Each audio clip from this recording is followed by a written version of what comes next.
Bunny bought us. They were fancy cocktail napkins or something. Here, are these the ones? Yeah. Okay. Thank you. Better? I'm sorry. And I'm sorry Sonny didn't come back last night. Maybe he had to take a trip to buy you a Valentine's Day present. I suppose it's a remote possibility. Don't worry, Mom. He's probably just on a bender. Where the hell have you been? Hey, shut up. I had enough last night. For all I knew, you'd left me here to die. Oh, did we have a stressful morning? I'm gonna stress both sides of your skulls if I get loose. I bought you breakfast. Oh, laced with cyanide? No, thank you. Help yourself. Go ahead and enjoy that. You'll be living on bread and water when I get through with you. Oh, right. You're going to the cops with what I know about you. Leaving me here all night in the dark. Place is full of rats just waiting to chow down. How was I supposed to know the bulb was burnt out? Got a new one. Besides, no self-respecting rat would bite you. Wind up with alcohol poisoning. What do you want from me? Is it money? I told you, Sonny. I'm doing you a favor. Someday you're gonna thank me. What you doing is trying to get me out of the way. You calling me a liar? Hell yes. You trying to make one last-ditch move on Gina.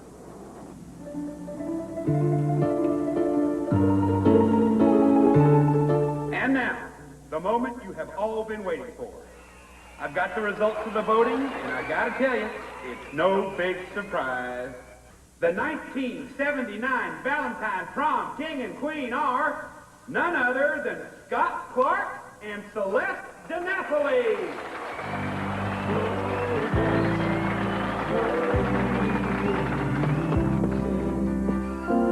I'll be back in a little bit. I just remembered something I have to do. I'll be back.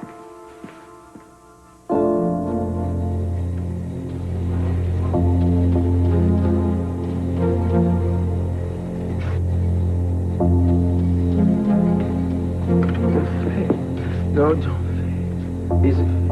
Easy.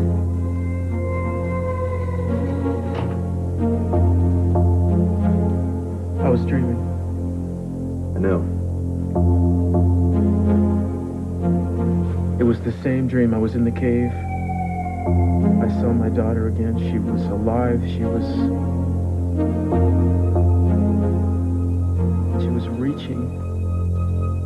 reaching out toward me. What does it say on the chart? Look, I'm not crazy. I'm not making this up. This is real. This is real. She's trying to lead me to her.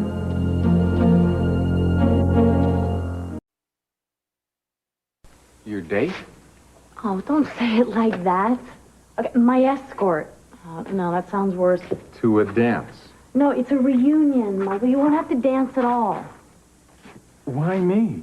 Who else am I going to ask? Who else did you try? It's not like you're my last resort or anything. You're my best friend. All right, I could go alone, but this creep from high school asked me to go as his date, and I told him I already was going with somebody. Well, I thought you didn't even want to go to this thing. I changed my mind.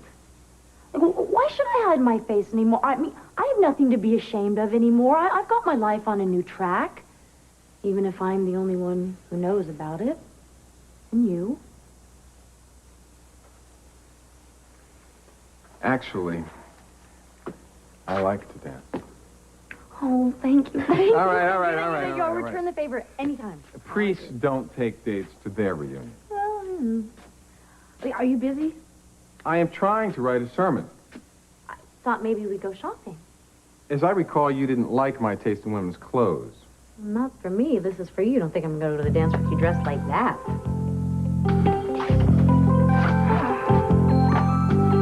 I didn't catch you at a bad time. Not at all, believe me. Tonight is SAT's 10-year class reunion, and I am trying to decide what to wear to make the right impression, you know. I keep asking myself, what wouldn't Barbara Bush wear? Listen, I can come back at another time. No, really. If I don't take a break from this, I'm going to go out of my mind. Thanks. Have a seat. So what, is this about a particular case or something, or? Yes and no. No, mostly. I need some background, Heather, and it's right up your professional alley. Well, go ahead. What causes a multiple personality? Well, it's believed to be a reaction to severe traumatic stress, usually in childhood. What basically happens is a disturbing situation arises, one in which the child's coping mechanisms, they aren't developed enough yet to handle it. So his immediate reaction is to withdraw, but complete withdrawal is impossible. So the qualities that he needs to fend off the stress, they kind of take on a life of their own. Sometimes they're given a name, and eventually they'll take on their own personhood. You know, it's ironic, but the only way for this alternate personality to exist is by maintaining the stress that created it. So you're saying they actually seek out harmful situations? Yeah, exactly. A person who has a dual personality may seem to others to be a self-destructive type person. But in actuality, all they're trying to do is maintain the equilibrium that they established so long ago. How do you get the original back? Well, you can locate the stress and eliminate it. That's one way. Or if you can put the person back in the situation where the original personality was dominant. But either way, no matter what, there's no getting around the need for professional treatment for the boy. What boy? I'm sorry, I just kind of assumed you were talking... I'm sorry, Julia. Several months ago, someone came to me and asked me all the exact same questions about the same type of situation. They said it was about a little boy, although I was never sure if she was telling the truth or not. She? Gina? Heather, are you talking about Gina? So you're telling me that these dreams I've been having, these experiences, they're basically nothing? No, not at all. Well, that they're just dreams, that they don't count for anything more than that, no matter how vivid they are, no matter how unlike anything else I've ever experienced they are. I'm not discounting that, believe me. See, a psychiatrist might tell you that your dreams are what they call denial, that they're images embodying a powerful wish that your daughter is still alive. You were denied the common rituals associated with death, the saying goodbye, the viewing of the body, the burial. Death is hard enough to accept when you see it. You never did. So in other words, I'm just seeing what I want to see. It is possible. With all due respect, Doc, I'd have a hard time buying into that. Mr. Castillo, I'm a scientist. Above all, I respect what is, whether I understand it or not. It would be sheer arrogance, not to mention bad science, to suggest that thought processes I can't detect simply don't exist. I take a larger view of human life than that. I don't reduce it to what shows up on graph paper. What happened to you, happened. It's just something that we can't help you with. I'm sorry. You can get dressed now.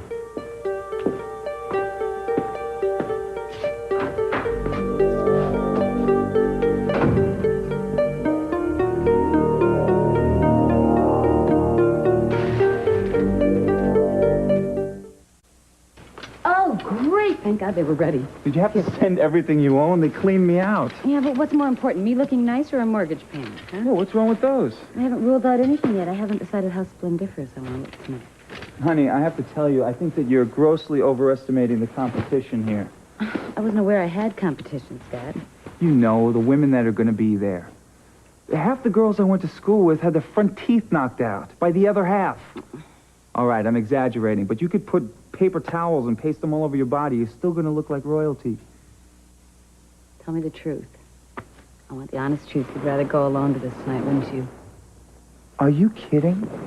And spend my Valentine's Day alone telling people I don't even remember that they haven't changed a bit? Oh, Scott, come on. You know you're going to remember everyone there. Honey, I wouldn't even be going to this thing if I didn't have you to show off. Okay. Then don't badger me while I'm making myself show-offable. Dad, what is this? What? You're not wearing that, are you? What are you talking about? This is my good suit. What? I thought you liked this suit. I do like that suit, but the invitation said to come as you were. I'm assuming they're referring to the infamous prom, No, I can't do that. If I was to do that, I have to inflate my head 5 times. It's already inflated Scott, size. why don't you just wear the tux that I gave you? The one that I gave you for your birthday that you've only worn once? Sweetheart, you don't understand. These people are not the type that dress up. Tonight they will be, honey.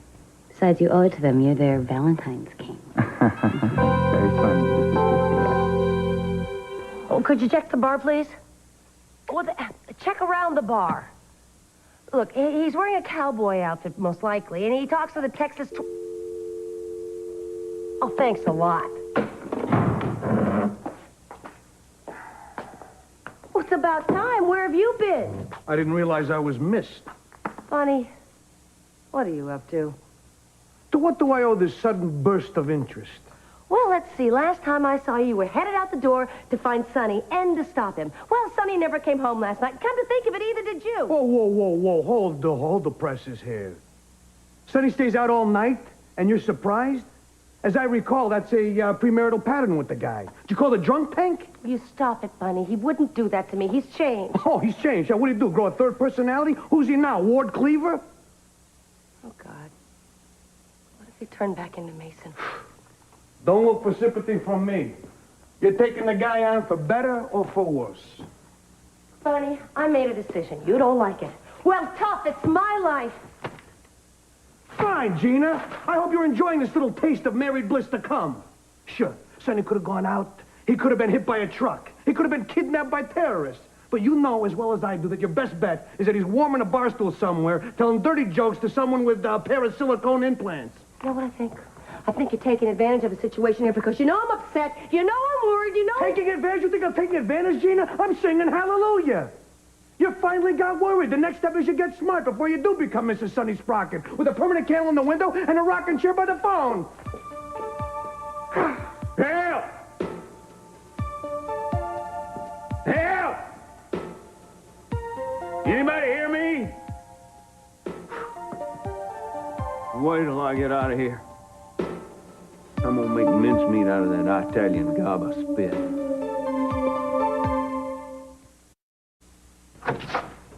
Hi. Mike, come in. Come in. Thanks. I don't mean to intrude. I just wanted to stop in, say goodbye, and thank you for trying to help. Paris? Yeah, it'll probably do both of us good. Eden loves the place. Well, I'm sorry that the reasons you didn't go with her last week didn't pan out, so I gather. Yeah, my visions.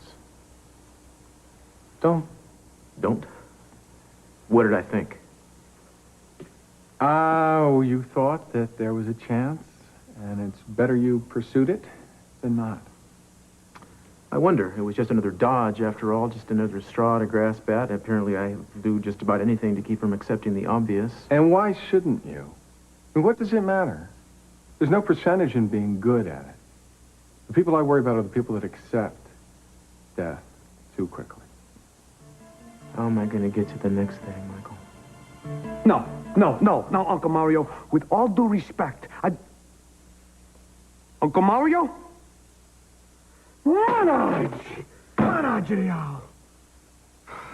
What's the matter with you?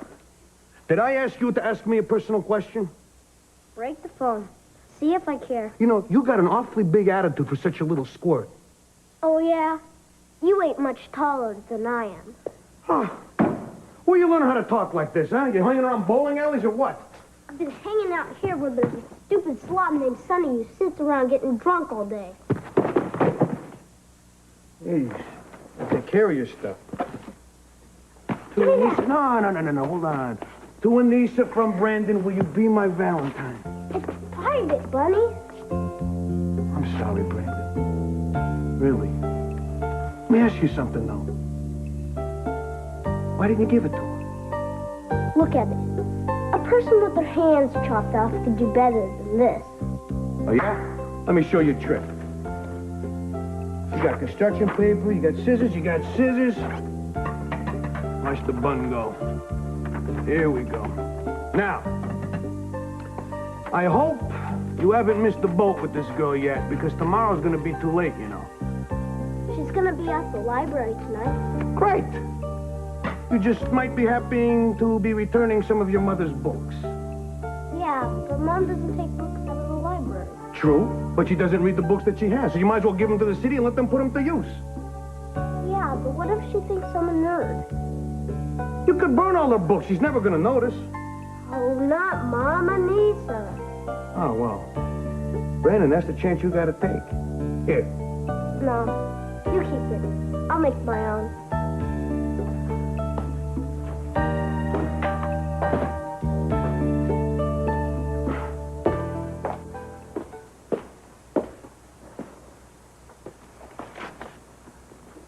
You're not the only one who sits around and waits, you know. Happy Valentine's Day. Put it on your dartboard. Bonnie, this has got to stop. Oh, agreed. But as I see it, it's got to be changed one of two ways. Number one, you got to dump Sonny. Or number two, I leave. Lock, stock, and hat box.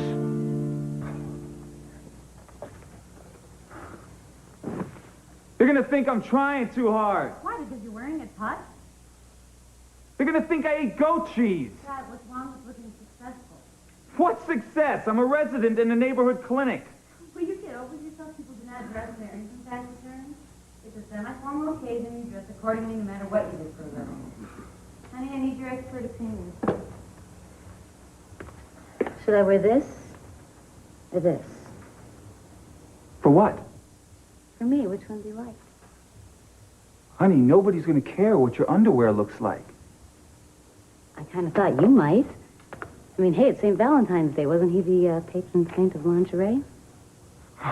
Yeah, I don't know. The one that you have on, all right? Look, I'd really like to get there early and leave early if that's okay with you. So, honey, what are you doing? You don't know which one you like until you see them both on. Well, why don't we take a vote amongst the neighbors? God, you're such a grouch today. Sweetheart, I don't know what you're doing here. I mean, I don't know if you want to go to this thing or you're doing everything you possibly can to make sure that we don't go. Scott, I don't know what you're doing here. I mean, first of all, you don't want to go, period. Second of all, you say you'll go, but you're not going to have a good time. Now it seems like your life depends on you getting there the second the door opens. Well, maybe I'm nervous, okay? What are you nervous about, Scott? You haven't seen these people in 10 years. You probably won't see them for another 15 years. That is the point. And maybe I don't feel comfortable standing around here trying on clothes that ordinary people don't need or can't afford. I'm sorry, honey, but I'm not the fashion show type. Oh, okay. Excuse me for being bourgeois. And now back to the Emmy Award-winning Santa Barbara. I got money. I'll pay. Help! Bunny, I've been sending out distress signals, too. But no one's heard me either till now. You going back to sleep, Capwell. Nobody's asking for you. Oh, I've heard quite a few people asking for me. Julia, for one. What's she need you for? Huh? She got a priest. She can break all 10 commandments, go to confession at the same time. And you found a real paragon in Gina. You ought to know what I found a pair of, since I believe you found them before I did. You know, you and I may share a body, but I think you share an IQ with those snakeskin boots. Iguana. Whatever. People who know me know that I'm capable of drunkenness, loutishness, duplicity, and lust. But they would no more believe I'd marry Gina than they'd believe that I was Elvis's UFO baby. You be careful what you say about Elvis. You know, Bunny's going to be battling you for Gina. God knows why. And Julia's going to be dogging your steps all the way to the altar. I can't wait. There's going to be some serious house cleaning around here, Sprocket. And you're going to be banished to the attic with the rest of the revenue. They can't stop me. Gene will see to that, and they can't prove nothing. The right people could. Julia could. Now that she knows where to look and what to ask for. I think between the two of us, we can shrink you back down to size or out of existence, whichever comes first. What makes you think I'm going to let her anywhere near me before that wedding, huh? Julia may not be on your invitation list.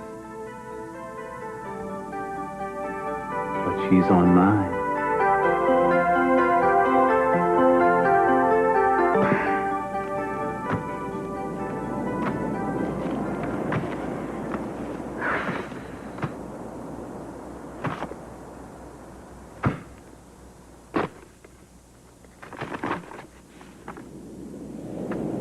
The honor of your presence is requested at the nuptials of Gina Blake Timmons and Mason Lamont Campbell, and I would be the last person on earth that they would invite.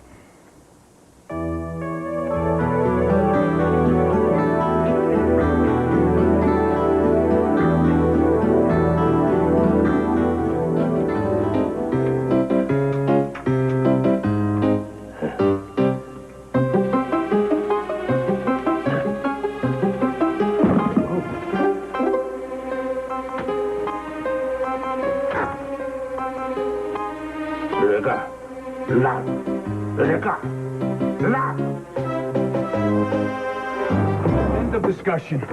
Why would you want to leave? What do you care for? You're a rich lady. You don't need my rent anymore. Thanks for the slap in the face. You and Sonny are setting up a love nest here. Where do I fit in? You think Sonny wants me to stay here? Nothing has changed. Except for legally. I mean, you know what this marriage is for. Yeah, so you guys can look like Mr. and Mrs. America, yeah. But correct me if I'm wrong. Did Donna Reed and her hubby share a bathroom with a guy who had a lot of gorgeous gowns and matching pumps? Look, it's different if you're just a boarder. It's not as if we're... associating with me. Or if I'm someone that wants to marry you.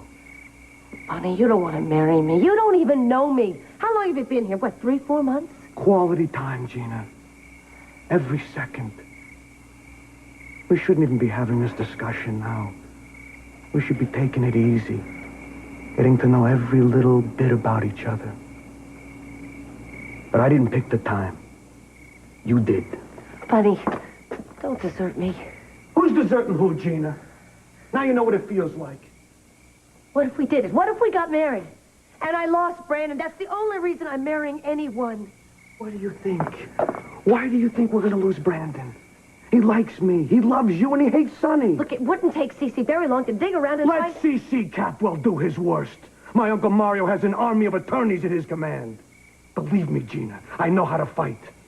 From the day I was born, the doctor slapped me on my behind, and I took my first breath. The very next thing I did was give that doctor a black eye. Bonnie, you've got to admit it's a risk. Oh, okay. Maybe.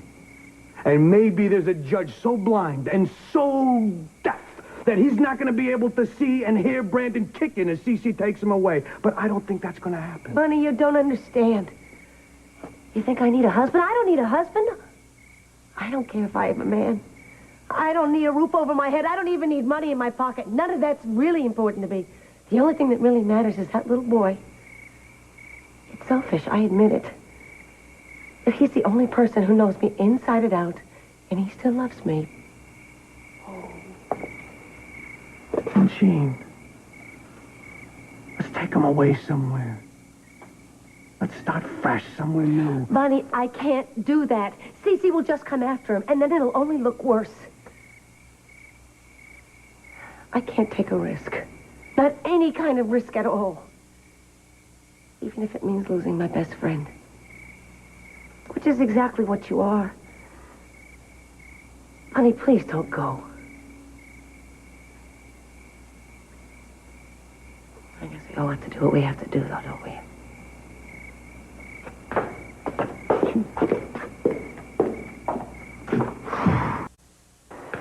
Last call, Kid Cal played 6. Well, I guess this is the end of the line. Well, they'll let us through the gate with you, won't they? No, and even if they would, I think this guy should be home in bed. Well, he's fine. Just 2 more days on the antibiotics. Well, if he's fine, then why can't he come with me? Because he shouldn't fly with infected ears. It's dangerous. Yeah, I suppose. Of course, if it's really just going to be 2 more days, maybe I could wait. You've waited long enough, and Eden needs you more. And besides, what am I supposed to do about her company, Yeah. You could stay at the house if you'd like. He loves his room, that's all. Stop worrying. I'm the one that should be worried with hijackers and foreigners. A lot of people are only foreigners when they're out of their own country. I'll be the foreigner. Well, you can argue me into a corner, but you can't stop me from worrying. You know, he does feel a little bit warm. Did you give him his medicine last night? Yes, I gave him his medication. And where were you last night? Well, I was out doing something I thought I needed to do, but I didn't. It doesn't matter. Well, I don't want you to come back until everything matters. David Tetrick. Mr. David Tetrick. Wait first.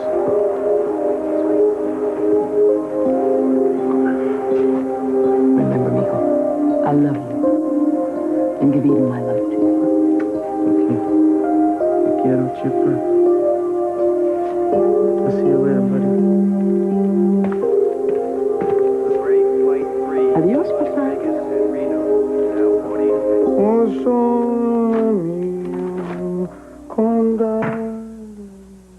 Oh, my.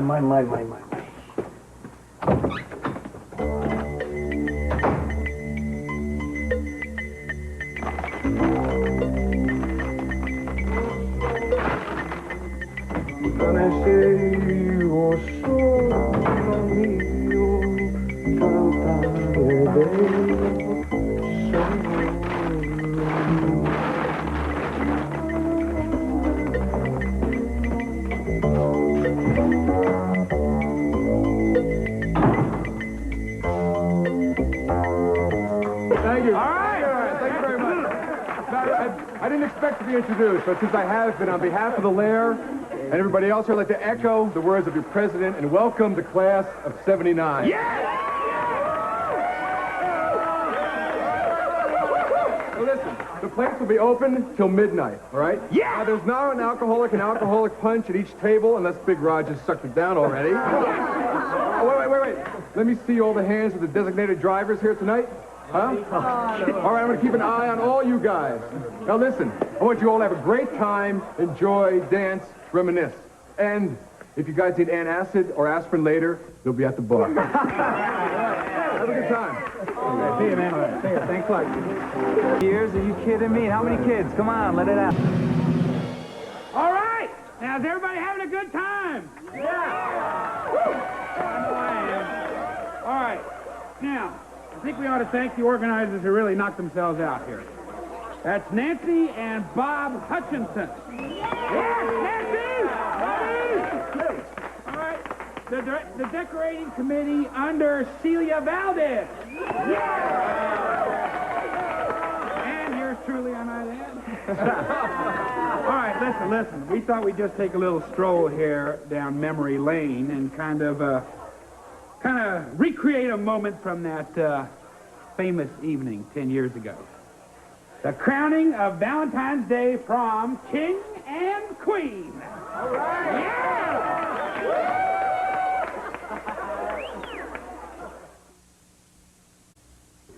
Mason's still not there? Okay, this is his fiancée calling again. Just tell him I called. Thanks. Hey. Wait a minute, who invited you in? Look, I'm busy, Julia, so get out. Where's Mason, or Sonny, or whoever it is you're calling him today? What, you haven't seen him either? Mason! It's me! Julia, will you just button it? He's not here. You actually thought he stayed at my house. I didn't think anything of the kind. I thought maybe you saw him at the courthouse or wherever. No, not since this morning. What was he doing there then? We just had a little meeting in my office about the Clark versus Capital Enterprises case. What, are you kidding? What case? There is no case. You got me. You're right. It wasn't a legal matter at all. It was a personal matter. But it will be a legal matter, of course, which includes fraud and stealing state's evidence and worse. Oh, Julia, don't you realize he's just stringing you along? He wants to make you look like a fool. He hates you. He told me everything. Everything about what? How you used him. How he's not strong enough to fight you yet, but he will be because he's got reinforcements now, me. And we decided that it would be best if when he said goodbye to you this morning that it would be the last time that you ever see him again. Oh, you're a liar because he wasn't even here last... Oh, really? Well, you know, that's okay because you just told me what I wanted to find out. You also told me that he probably doesn't need reinforcements to wise him up. I don't know what you're talking about. If you think you're going to come between me and Mason, you're wrong. You ran my last husband out of town, but you are not going to take this husband away from me. This husband? Meaning your husband? Yours? That's interesting. The man you seduced the night before my wedding. Yours? He was with me the night before your wedding because he's in love with me, and he has been for many, many years. Before you crawled out from under whatever rock you crawled out from under and slithered into town. Besides, what does he need you for? A skinny little nag like you whose only cold over him is that kid he doesn't even want. Trashy little bitch. You know, you're 10 times more deranged than that man could ever be if you think you can take me on and win. Now, I don't know what Mason and I would have had or could have had, and maybe I'll never know. But I am going to do to your wedding exactly what you did to mine just for the sheer pleasure of slicing you down to size. And that's just the beginning. Yeah! Well, I don't think you're going to get the chance. You're wrong, Julia. That is what you think.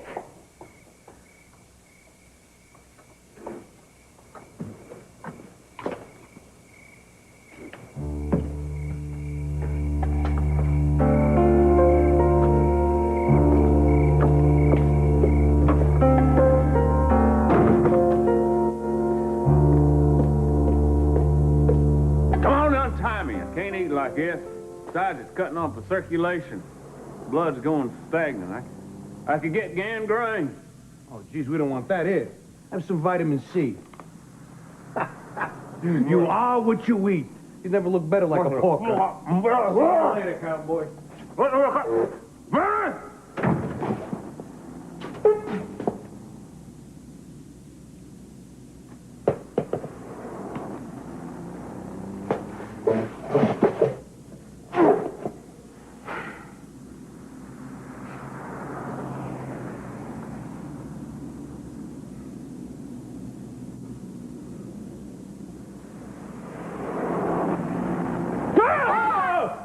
Brandon!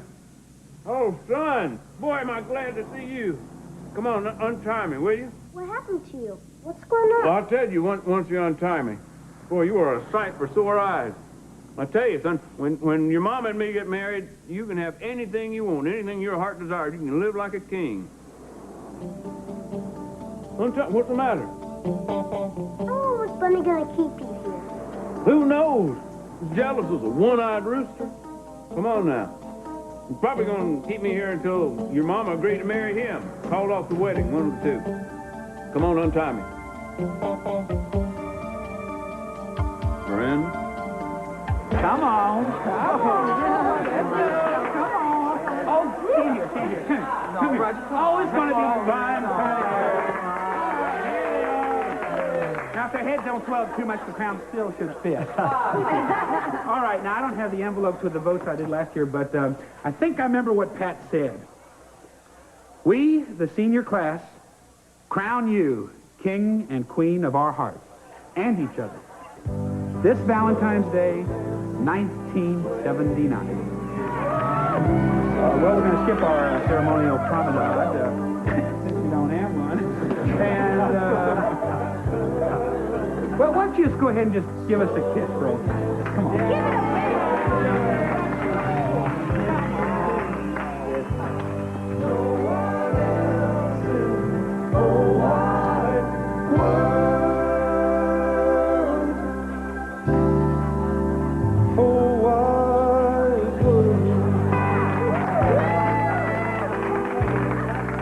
Well, at least hold hands. And now to lead off our dance, our Valentine's Day prom, King and Queen.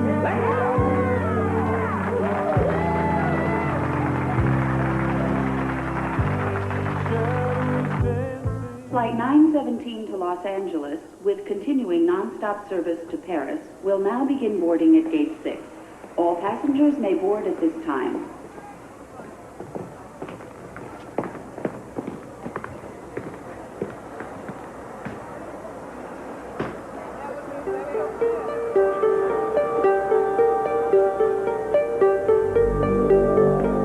Mr. Castillo.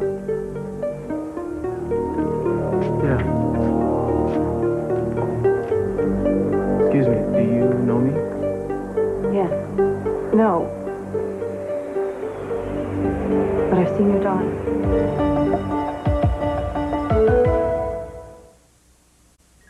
I'm Tom Brokaw. From world events to events closer to home, NBC Nightly News covers the stories that affect you and your family most. For news that matters, turn to NBC Nightly News. Then tonight heats up as Andy Griffith and Don Knotts are reunited in an all-new Matlock. And in the heat of the night, Gillespie tracks an escaped convict and learns a shocking secret about Joanne's past, followed by an all-new Midnight Caller. Peter Boyle stars as Killian's father, back from the past with a tale of turmoil.